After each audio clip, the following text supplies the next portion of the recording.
Assalamualaikum, selamat pagi yang sedang menyaksikan kami tidak kira di mana juga anda berada, kembali lagi. Saya hos anda pagi ini, Osha Basri. Saya Ghazali Zawawi. Saya Marcella Sikai. Dan saya Nurul Ismail. Dan macam biasa dalam Borak Tesipeng dengan setiap cerita dan kisah yang kami angkat pada setiap kali kami bersiaran, itu membuatkan Borak Tesipeng lain daripada yang lain. Betul. Dan hari ini Osha ada cerita buah-buahan eksotik Sarawak dijadikan produk kecantikan dan penjagaan badan. Nurul pula mengenai lukisan mural. Apa yang bezanya? Dia adalah seorang wanita. Okey, Gas pula. Okay. Untuk Gaz pula, Gaz akan berbicara mengenai seorang ibu tunggal hebat. Kita pastinya tak mahu impikan kehidupan tanpa seorang pasangan, tiada bebanan dan tanggungjawab nak dikongsikan bersama dengan pasangan. Jadi topik kita pada hari ini adalah ibu tunggal hebat. Wow. Marzella? Dan hari ini Marcella nak kupas tentang topik pelata. Nak tahu siapa yang kita jemput? Stay tune.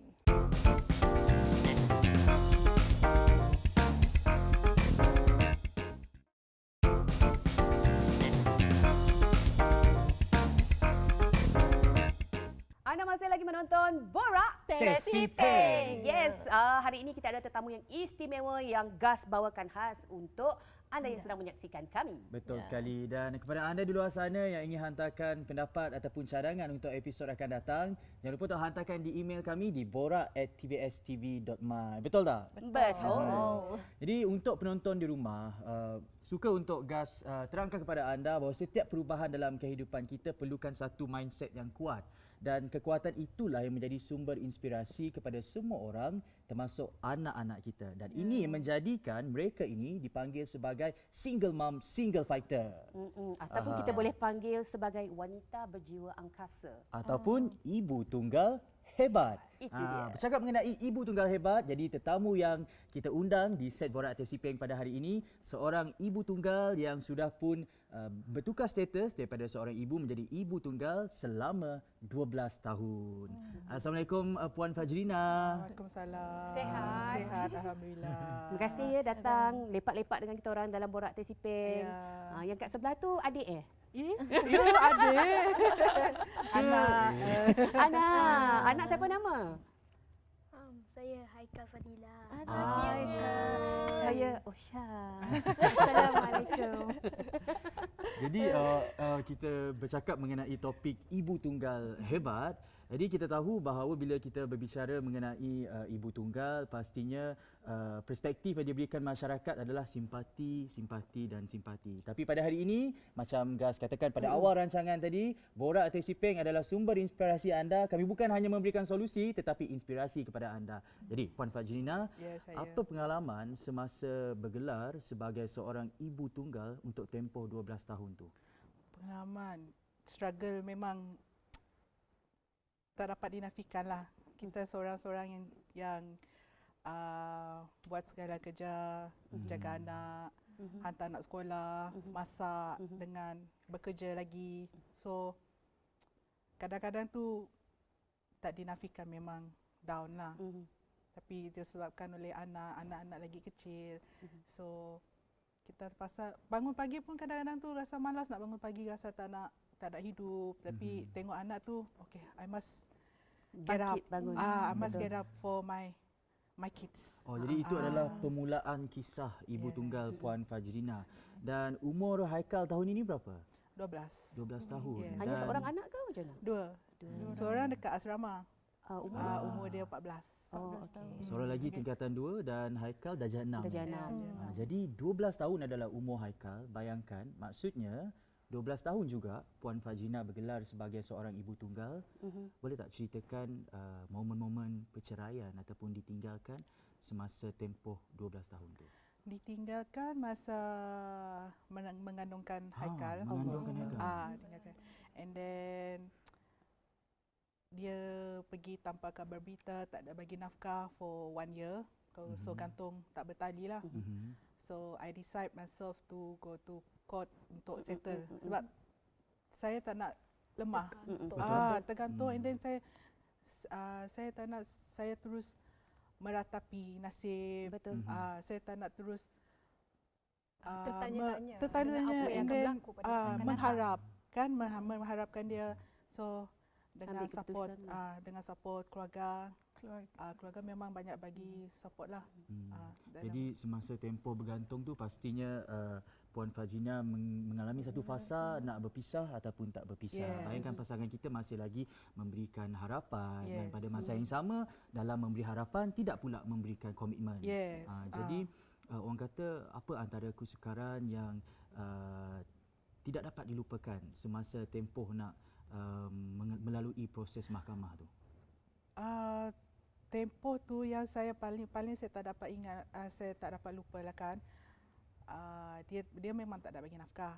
And then anak saya terpaksa bagi anak saya minum air teh je.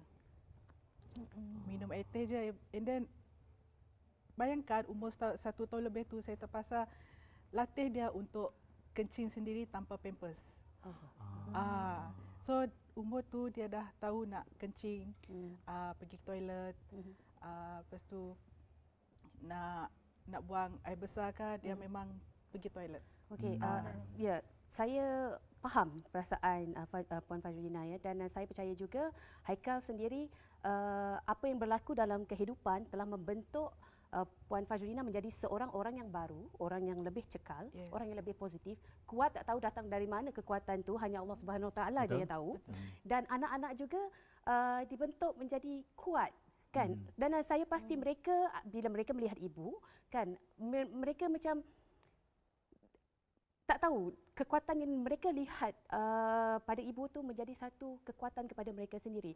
Saat kita nak lemah, saat kita rasa macam aku dah give up, aku dah tak boleh dah. Yeah. Tapi you have no choice. You have no choice. Nak tak nak you have to bangkit. Nak tak nak penat mana, letih mana, you have to bangkit and you have to face the world. Saya sangat faham perasaan itu. Jadi selepas Puan Fajrina bercerai, Ya. itu adalah satu fasa kehidupan yang saya kira tidak semua impikan, tidak Ya. semua mahukan. Satu fasa kehidupan yang sangat sukar. Pernah tak rasa selepas aku bercerai, dunia baru lebih luas, banyak peluang lebih menanti? Ceritakan. Ya, masa 1 tahun yang tergantung tu, dalam tu memang saya berfikir untuk teruskan untuk bercerai. So bila dah saya bercerai tu, yang belakang tu saya biarkan dekat belakang. Betul. So saya teruskan yang ke depan sebab untuk anak-anak. Betul. Itu je. Itu je. Jadi Haikal, kalau mama kerja, Haikal buat apa? Duduk Main PUBG. Ini contoh yang tidak baik. Kadang-kadang main game, kadang-kadang belajar juga. Belajar. Baguslah Haikal. Selalu tak tolong mak masak? Sebab dengar-dengar mak ni dia terror dan power buat sambal. Bermacam-macam sambal yang dia Sotong buat. sumbat. So ada tak pernah tak tolong mak buat masak ke macam mana ke? Ke tolong makan je. Mazela. Yang tolong makan tu Mazela. Pernah. Saya pernah tolong kupak bawang juga. Itu adalah bagus. contoh anak yang Ya. baik. Tahu satu hari mak seorang pengusaha makanan Betul. kan. Sama And ada then kami. satu hari insya-Allah kan berkat doa anda juga yang sedang menonton kita sekarang ini, Haikal satu hari boleh jadi chef yang berjaya ke. Cita-cita nak jadi apa ni? Doktor. Amin. Insya-Allah, insya-Allah. Boleh tak insya-Allah. cepat-cepat sikit jadi doktor supaya kita dapat hapuskan COVID-19 ni? Tiba. #tiba. Okay. Kita beralih lagi kepada kehidupan yang dialami oleh Puan Fajrina. Kita tahu Puan Fajrina pernah tinggal sementara di Sibu, Sarawak, dan Puan Fajrina ada bercerita dengan Gas bahawa gaji yang diterima pada masa itu hanyalah RM1,050. Bayangkan Okey. Pada tahun bila tu Kak? Tahun bila tu? 2012. RM1,050. Lepas tu bakinya digunakan untuk sewa sebanyak 300 lebih. 50. Dan berapa agak-agaknya baki yang tinggal untuk cukup-cukup bulan tu? 200. 200. Untuk bertahan Untuk selama bertahan. Selama sebulan. Ya. Termasuk minyak kereta ke tak termasuk 200? Termasuk. Termasuk. Ah, Kalau tolak lagi dengan minyak kereta, bayangkan berapa je tinggal? Tolak Pula minyak lagi kereta perbelanjaan 120. sekolah. Tu dah tolak, kira pembelajar sekolah sikit tu dah tolak dari situ. Yang bestnya dekat Sibu, masa kat Sibu tu memang saya tinggal, kami 3 je yang tinggal dekat Sibu. Di sebalik tu cikgu diorang pun faham. Kadang-kadang cikgu diorang panggil bagi buku dengan diorang. Kadang-kadang kalau saya travelling, cikgu diorang akan tolong jaga. Allahu Akbar. ada orang yang Mulianya. membantu. Ya. Jadi itulah kita kena ingat di dalam seorang ibu tunggal ini hidup secara sendiri, kita kena ingat Tuhan sentiasa menyertai dan support system itu kena sentiasa ada, baik dalam kalangan cikgu, ibu bapa, adik-beradik dan sebagainya. Pernah tak kongsikan dengan penonton Borak Tesipeng sampai anak tak turun sekolah disebabkan tak ada minyak kereta? Ya. Ya. Tak apalah. Tak tahulah nak cakap macam mana. Tapi itu memang realiti yang saya hadapi ketika bekerja dekat Sibu. Bukan tak nak bukan keluarga tak ada bagi support dari financial. Cuma tak nak menyusahkan mak bapak. Mak Betul. bapak pun ada. Selagi boleh buat. Selagi boleh Makan buat. buat. And then kalau sebab mak bapak pun saya nak sulung. And then ada lagi adik 3 bawah. Betul. Harus menjadi contoh So kepada keluarga. jadi saya pun tak nak membebankan mak bapak, and then dia orang kadang-kadang Tak ada nak tunjuk tanya. depan anak-anak. Yes. Jadi itu adalah Puan Fajrina, penonton sekalian, seorang yang sangat kuat, seorang yang tidak mahu menyusahkan keluarganya ataupun ibu bapa, sentiasa menjadi contoh terbaik kepada anak-anak. Itu pegangan Puan Fajrina. Jadi kepada ibu tunggal di luar sana, diharapkan topik ibu tunggal hebat ini bukan saja memberi solusi tetapi inspirasi kepada anda. Ingat, single mom, single fighter. Kita jumpa selepas ini dengan topik yang lebih menarik dalam Borak Tesipeng.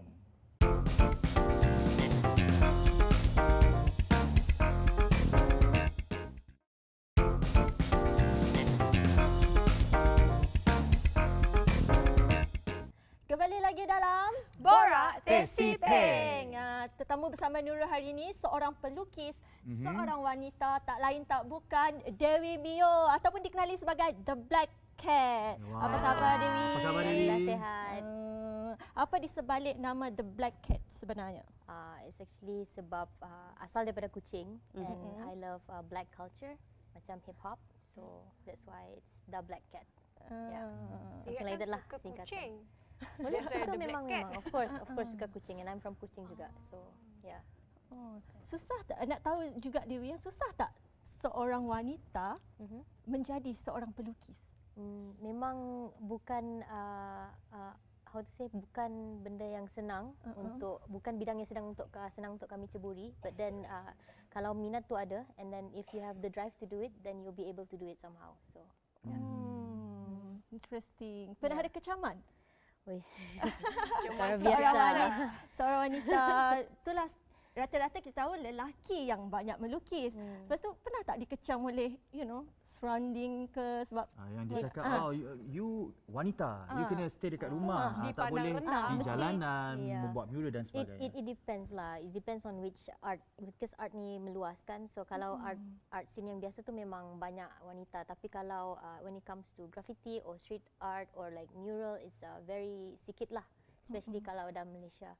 So I'm one of the few, and then of course banyak halangan daripada macam halangan is actually from yourself. But then of course orang luar juga, orang yang dalam industri tu sendiri pun sometimes you don't feel accepted. Sometimes they look down, sometimes they discriminate sebab perempuan. For them, oh, you are not going to do this for a long period of time. You're just going to do this for fame.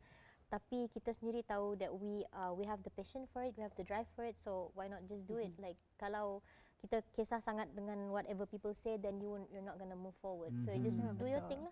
Orang berjiwa seni ni halus. Okey, so nak tanya, di manakah sebab anda melukis mural kan? So di manakah tempat pertama anda melukis dekat Kuching?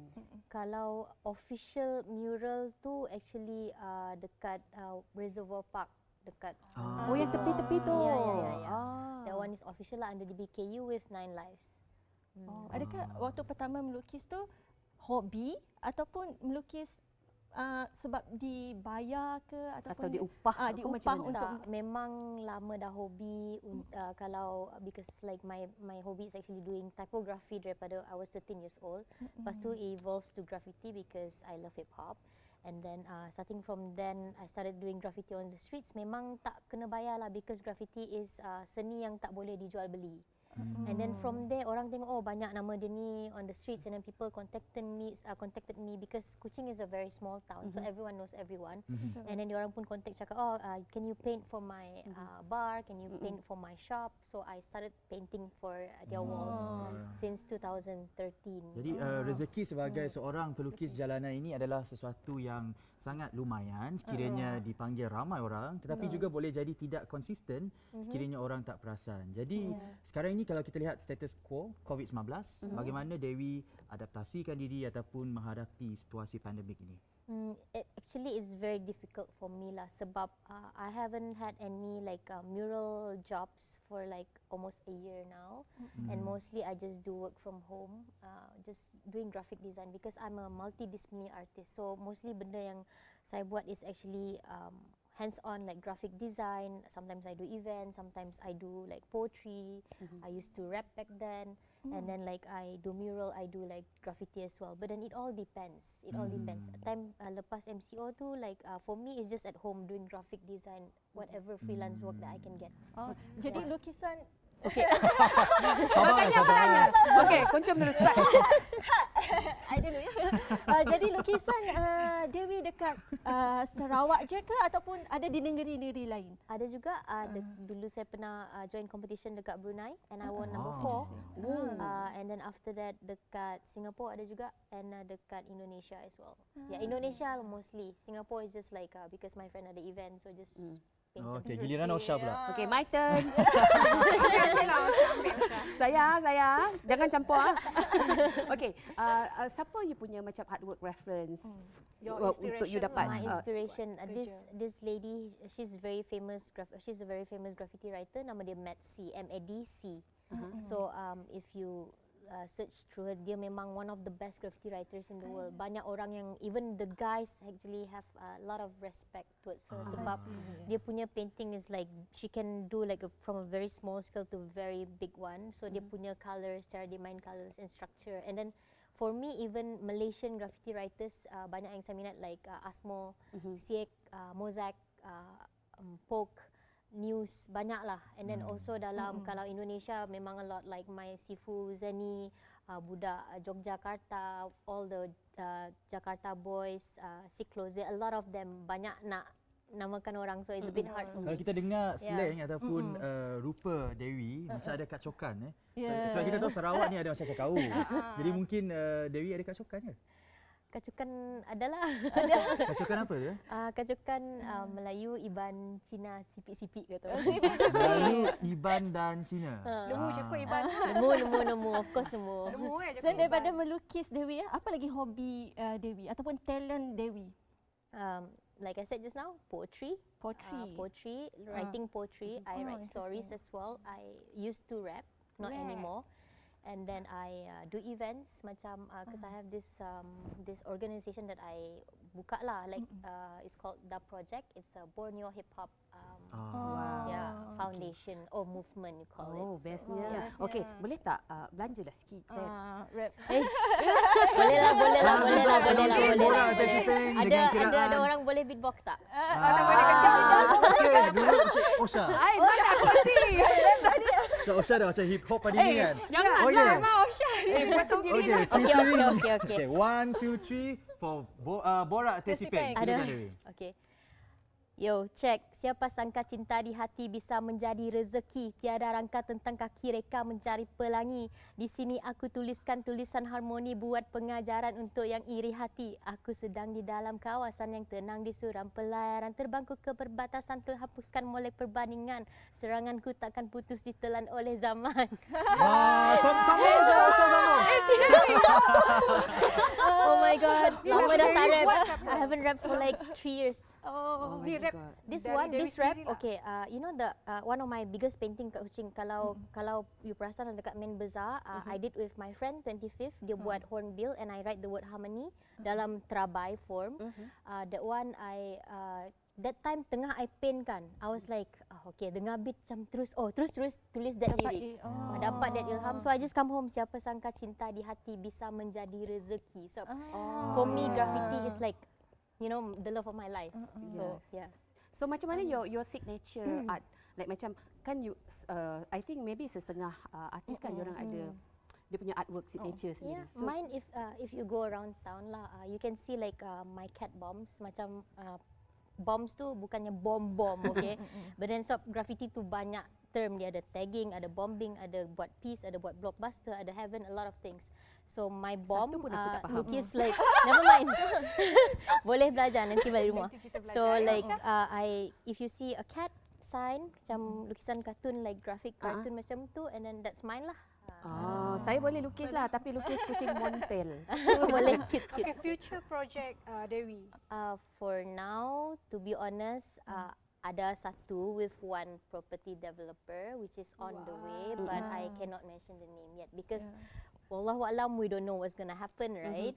We just So, gonna wait and see. Yeah, sebab like even during MCO pun macam apa tadi, like a lot of projects has been like cancelled, put on hold because banyak company rasa I don't think we can afford this, you know. So Jadi we'll kalau- see lah. Kalau rezeki tu memang ada lah. Kalau rezeki insya-Allah ada. Kalau kita lihat remaja di luar sana kebanyakan terlibat dengan vandalisme. Jadi mungkin antara pesanan Dewi kepada mereka, instead of doing vandalism, let's just start something good macam Dewi.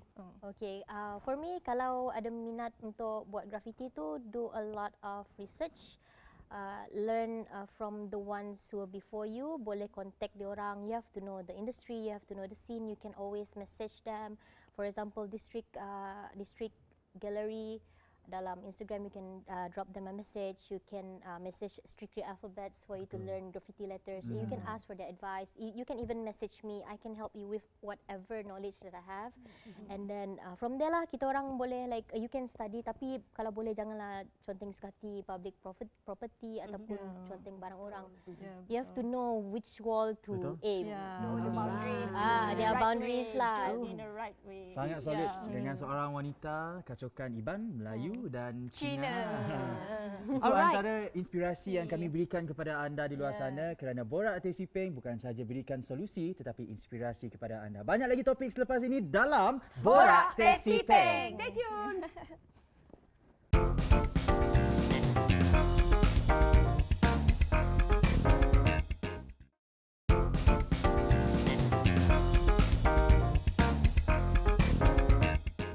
Kembali dalam Borak Teh Sipeng. Alright, kali ini saya punya segmen pula.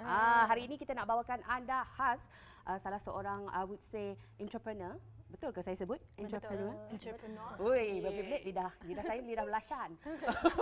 Pengusaha produk-produk I would say kecantikan, produk penjagaan badan menggunakan buah-buahan ataupun bahan-bahan tempatan dari Sarawak. Buah-buahan eksotik lah kan. Dan di studio ini kita ada Cik Husnul. Apa khabar Cik Husnul? Apa khabar? Kita orang nak ucapkan terima kasih dulu kerana sudi bersama kita pada hari ini dan berkongsi dengan kita orang produk-produk yang ada dekat atas meja ni. Okey. So kita nak story sikit boleh? I start? Okey, you start ya. Kenapa kita semua krik-krik sangat hari ni? Saya tak sabar nak tunggu penerangan. Kan, sebab bau dia dah naik dah. Sebab apa kita klik-klik? Sebab ini adalah hari Jumaat, Gas tak sabar nak pergi solat Jumaat. Okey. Cik Husnul, kita nak tahu macam mana, how do you get into this business? Untuk sabun-sabun semua ni. Okey. Saya bermula sejak 6 tahun yang lepas. Waktu tu saya mengandung and saya nak cari produk yang tak ada bahan kimia. So waktu tu tak banyak produk yang organik dan natural di Kuching. Even in KL tak banyak. So and then I research, then I find out banyak bahan yang kita ada di dapur, even di pasar, local ingredients yang kita boleh guna, like kunyit, terung asam, dabai, even madu. So you can use all this natural bahan semula jadi for a lot of healing properties. Ada banyak healing properties. Okey, tadi ada sebutkan terung asam ataupun dekat Sarawak ni terung Dayak kita panggil. Itu adalah salah satu I would say sayur-sayuran lah kan, tapi kita panggil buah. Tu saya agak confuse sikit lah, mana satu buah ke sayur ke, janji boleh makan. Tapi yang ini tak boleh makan sebab ini adalah sabun. Okey, jadi apakah antara bahan-bahan lain lagi selain daripada terung asam, dabai, madu, apa lagi yang ada? Kita ada buat sabun dengan tepung lemantak, Oh, tepung lemantak. Apa tepung lemantak Linut. Tepung beras. tepung sagu. Tepung sagu. Tepung sagu. Yang sagu. kaum Melanau selalu makan. Ya, kita Ambuyat ada. tu ya? Ya.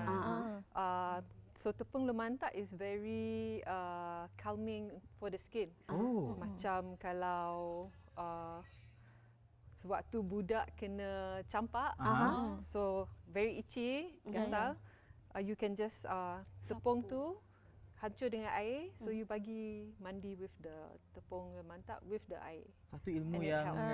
kita tak pernah Saya tahu. tanya, ya. Tapi hari ini kita baru tahu First bahawa time kita tahu. tepung lemantak boleh kita gunakan sebagai Yes. salah satu alternatif merawati campak. Campak. Kalau kita bercakap mengenai khasiat, Not really merawat, more like mengurangkan rasa gatal di Oh. kulit. Yeah, mengurangkan. Because it's very cooling. jadi ada khasiat daripada makanan tradisional Sarawak lah. Betul. Dan kalau kita bercakap mengenai khasiat, selain daripada mengurangkan stres, apa lagi khasiat yang boleh kita dapati daripada Produk-produk. terung asam dan sebagainya? Terung asam is also very high in vitamin C. Jadi macam, okay, contoh terung asam and buah mangga. When you kupas kulit mangga tu, a lot of vitamin C. Papaya as well. Papaya has whitening. Mango has vitamin C. So what you can do dekat rumah is after you kupas kulit tu, you don't have to buang. Instead you cuci your face. Ambil kulit And tu gosok. Yes. Betul Jangan macam gosok tu? kuat sangat Mazila. You just leave it on. Kita nak tahu Kalau yang gosok muka. kuat sangat nanti macam Osha tu rasa. Betul pula. Sapu kat muka and then you leave it on sampai dah kering. Aha. Then you wipe it off. Tapi Berfungsi sebagai masker macam tu. Yeah. tapi tadi you cakap mangga mangga. Mangga kalau you letak kat muka, orang Mangga, Sarawak papaya. macam lekus the, kah? the Oh, yes. mango you don't use Getah dia the tu. bukan buah kan mango Sarawak kan ada buah mbang, different type of Okay. mango. Yeah. You use the mango yang besar yang kulit nipis. Those Oh, one. okey, Yeah. okey. Mangga yang mana satu tu ya? Mangga you lah. Dia besar dan kulit dia nipis. Yeah. Dan kalau kita bercakap pasal mangga, sebenarnya ada persamaan antara terung asam di Sarawak ni dengan satu mangga di California ni. Sebab terung asam di Sarawak ni apabila kita proses secara kering, rasanya sama seperti mangga kering di California. Jadi mungkin antara orang kata perancangan Cik Husnul untuk bawa terung asam ni di peringkat antarabangsa. Actually Sarawak Agriculture Research Department memang dia ada buat research untuk proses buah terung asam. So last time dia ada ice cream terung asam. Oh, ais krim curah asam, ais krim dabai. Jam terung asam. Sedapnya. Jam dabai also. Oi. Mayonnaise dabai and I think Mayonnaise tak dabai ada tahu. they also process macam sprinkle. You can sprinkle on your rice like Okay. powder. Oh, okey. Dabai. Salah satu buah-buahan bermusim dekat Sarawak. So macam mana sedangkan production memang memerlukan buah dabai. So and then macam terung asam pun dia tak bermusim tapi kalau jumpa ada. Kalau jumpa dia mahal dia boleh jadi mahal. So macam mana nak simpan bahan-bahan stok bahan ni? So what we do is bila ada musim, we will buy in bulk, borong dari how do you say, the grower. From like dabai we get it from Sarike, direct from Sarike. So kita cakap okay, we want 20 kilo dabai. And after kita order that night, pagi tu dia akan terus potong masuk kotak and naik bas. Naik bas sampai Kuching. So sampai Kuching we immediately vacuum pack. Oh. Vacuum pack. Cuci dulu ke? No. No. Vacuum pack and then freeze immediately. So that one can last for like 2-3 years. So bila nak pakai, you just take it out, defrost, and then we go to the next process lah. Oh. Yeah. Adakah produk ni sesuai untuk kulit kering ataupun semua jenis kulit? Okay, because everybody's skin is very different. Like someone can have different kind of allergy. Some people allergic to bee products, meaning they cannot have anything honey or anything related to bee. Tak boleh pakai. But usually the formulation is very mild, meaning it's very natural. We don't add in any extra chemical. Itu yang membuatkan Yeah. produk Cik Husnul sangat selamat untuk dipakai. Berbeza And dia dengan produk-produk lain. handmade. tak silap saya kan. Yeah, so we make in small batches. Aha. Like what we focus on mainly is usually we get customer yang ada perkahwinan coming up, wedding Oh, reception, or door gifts. So they say, okay, kita orang ada this budget, we want something very unique. We want something like with dabai. So we like, then we customize for them. And we also have customer yang ada like really bad skin condition. We don't say that we can rawat, but we can say, okay, we can try something out for you, something natural, and they try it on, and It works. yeah, it works. Awesome. Yeah. Okey, itulah yang mungkin membezakan produk local produk daripada Cik Husnul kita. Okey, saya pasti penonton-penonton kita pun nak tanya, macam mana nak beli? Macam mana nak dapat? Macam mana nak menghubungi Cik Husnul? You can WhatsApp me or call me directly, or can go to our Instagram page, ecoforia.naturals, and DM us there. Yeah. Kalau boleh Gas gambarkan di set Borak Taxi Peng pada hari ini, rasanya macam anda duduk di lobi hotel, ada hidu sesuatu yang sangat pleasant. Betul. Stress calming. kan? Dan itu adalah bau Sangat yang wangi. kita dapat merasai pengalaman sendiri daripada produk-produk Cik Husnul. Terima kasih Cik Husnul kerana sudi terima bersama kami kasih. dalam Borak Taxi Peng. Ya. Kami doakan agar perniagaan Cik Husnul terus berkembang lebih maju lagi pada masa akan datang dan mempromosi Sarawak di pesada antarabangsa. Yes, Sarawak boleh. Kita jumpa lagi selepas ini. Jangan ke mana-mana. Teruskan bersama kami dalam Borak Taxi Peng. Terima kasih Cik Husnul.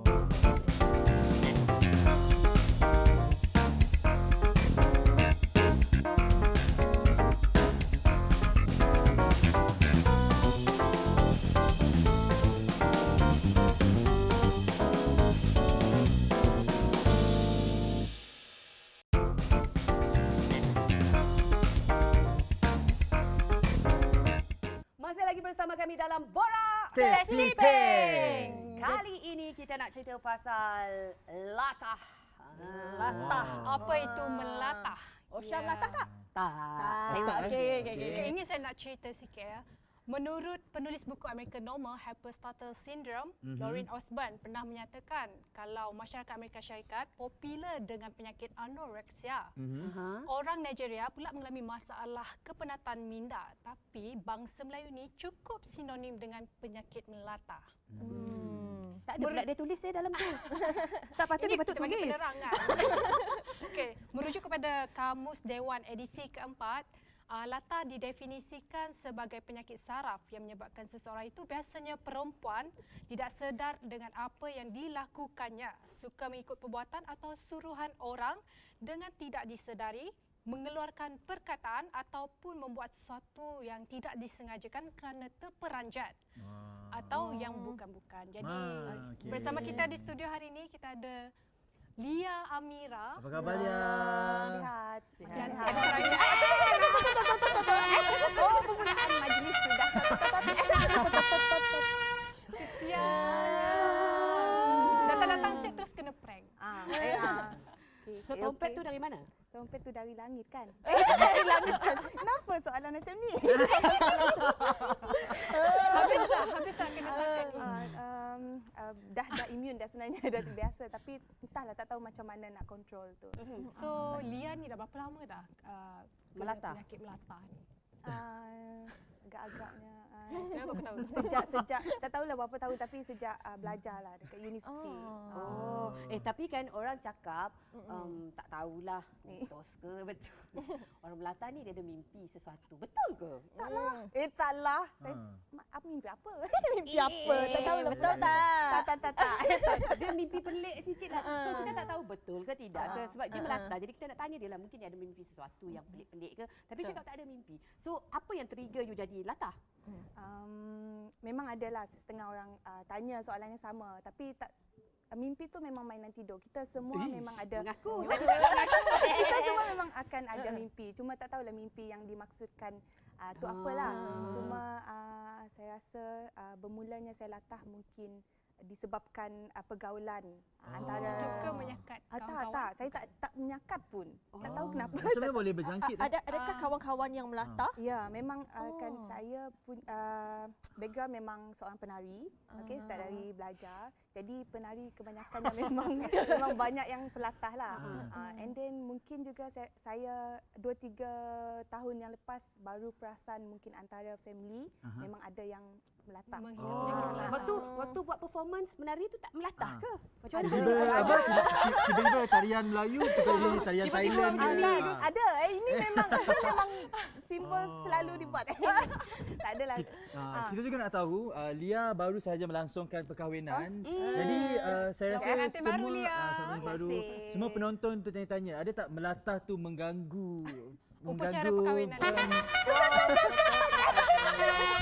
Mengganggu perkahwinan. Udahlah. Mengganggu tu memang ada disebabkan Part mana yang mengganggu tu? mengganggu sebab MC kan pengacara majlis tu memang dua-dua kaki sakat.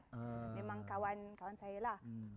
Itulah di situ memang tak tak dapat kontrol and then sebab memang sengaja panggil orang dua tu untuk memeriahkan lagi majlis. So tak nak majlis yang formal, protokol sangat. Memang Kalau nak suami pula okey tak suami dengan saya pendiam je. Dia pula kaki melata. Suami tak kacau Lia ke? Tak pernah ada efek pun kalau dia so, dia jenis yang slow motion. Tak adalah, dia jenis yang pendiam, pemalu. So macam saya jenis yang balance lah. Letih tak melatah ni sebenarnya? Letih jugalah kan. Kan. Memang letih kalau ada orang yang suka sakat tanpa henti. Suka sakat, suka kacau. Rasa annoying ke, rasa marah ke atau macam Lia just let it be. Tak adalah. Sebab satu je lah yang Lia nak kongsikan, yang saya nak kongsikan. Selalu kalau dia bermain dengan emosi tau. Kalau saya macam tak ada moody, memang tengah bad mood lah. Memang takkan jadi latah. Memang tak akan melatah pun. Itu je yang saya detect dengan diri saya ni. Itulah. Jadi kalau nak tahu seseorang tu ada mood dia okey ke tidak, cuba try kacau. try saka? Sakat menyakat. Try sakat dia. Kalau dia latah mungkin mood dia okey lah.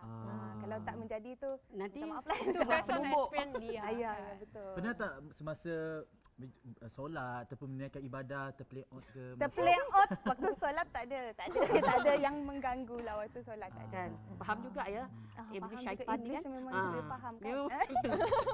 Tak, dia kalau tak ada yang ganggu memang takkan melatah lah. Tapi memang ada mungkin dari segi bunyi ke ataupun tertengok sesuatu yang mengganggu mata, dia macam boleh lah. Sansut indah aku semayang. Sansut. Okey.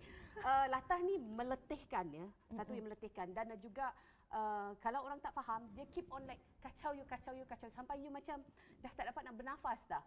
Dan macam you sendiri kan, macam mana you latah apa yang buat you macam insiden apa ke yang buat you macam malu teruk. Sebab mereka ni pelatah ni mereka mempunyai perasaan juga.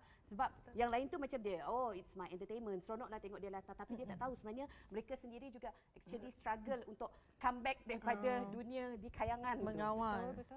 Okey, memang adalah ada pengalaman yang mungkin memang tak dapat dilupakan. Saya sendiri punya karya sendiri kan sebagai seorang pembaca berita. Saya tak tahu. Berkejaya. Saya seorang yang saya orang seni. Jadi ada satu majlis, dalam satu majlis tu ada someone ni lah, dia seorang ni dia panggil saya untuk menari di depan. Waktu tu itu adalah event kerajaan negeri. Jadi kita tahu kerajaan negeri memang ada protokol dia sendiri. Betul. Tapi waktu tu entahlah waktu tu barisan kenamaan ni dia tengah menyanyi. Jadi dia orang nak buat saya sebagai bahan lawak lah. Dia orang tarik saya. Dia orang tarik saya, tapi waktu tu kalau tarik ramai-ramai tak jadi masalah. Cuma waktu tu dia tarik saya seorang dan saya jadi dah rasa macam badut di depan tu. sedih. Serius dah waktu tu Sedih. Terasa macam kena bully je kan?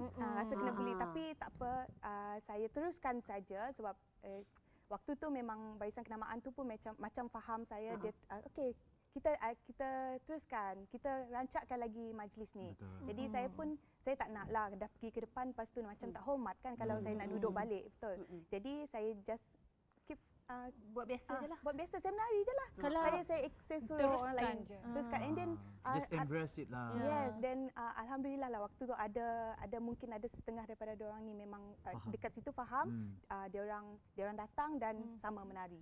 Itu je lah yang kalau yang you tak dapat melatah, macam mana you nak relaxkan diri you? Tengok orang Cara tepuk-tepuk you ke, tenangkan tampar-tampar diri. ke, tendang-tendang. saya tenangkan diri, mungkin saya pergi tempat lain lah, saya jauhkan diri dari orang. Ambil Kalau- masa untuk diri sendiri. Ambil lah masa untuk diri sendiri. Kalau balik rumah pernah tak ambil masa untuk belajar macam mana nak kurangkan latah? Banyak dah cara banyak dah cara dah dibuat. Ada orang cakap gigit lidah lah kalau kalau lidah makin melata makin sakit lah lidah. Saya pun tak tahu macam mana nak buang. Cuba Benda tu automatik. Tengok.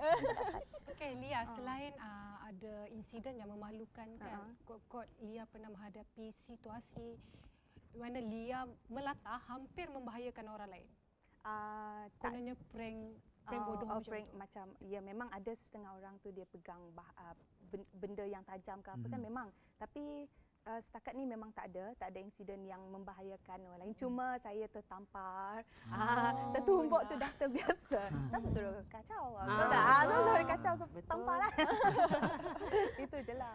Kan, jangan kita tak tahu ya penonton yang menyaksikan kami sekarang ini, pelatah juga mereka adalah manusia. Betul. Kan, mereka juga ingin rasa difahami kan. Kita seronok melihat mereka dengan gelagat mereka ketawa, tapi mereka juga ya Allah Tuhan aku letih lah. Jangan buat macam ni, penat. Latah ni penat.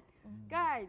Jadi mungkin Lia sendiri ada pesanan untuk pelatah dan juga penyakat dekat luar sana yang Ya, suka kacau. kepada pembuli-pembuli juga. Boleh tak ada. Saya tak salahkan sesiapa. Okey. Cuma sebagai wakil pelatah-pelatah dekat wakil, kat eh? sana, wakil. Ada persatuan ke? Ada group WhatsApp tak?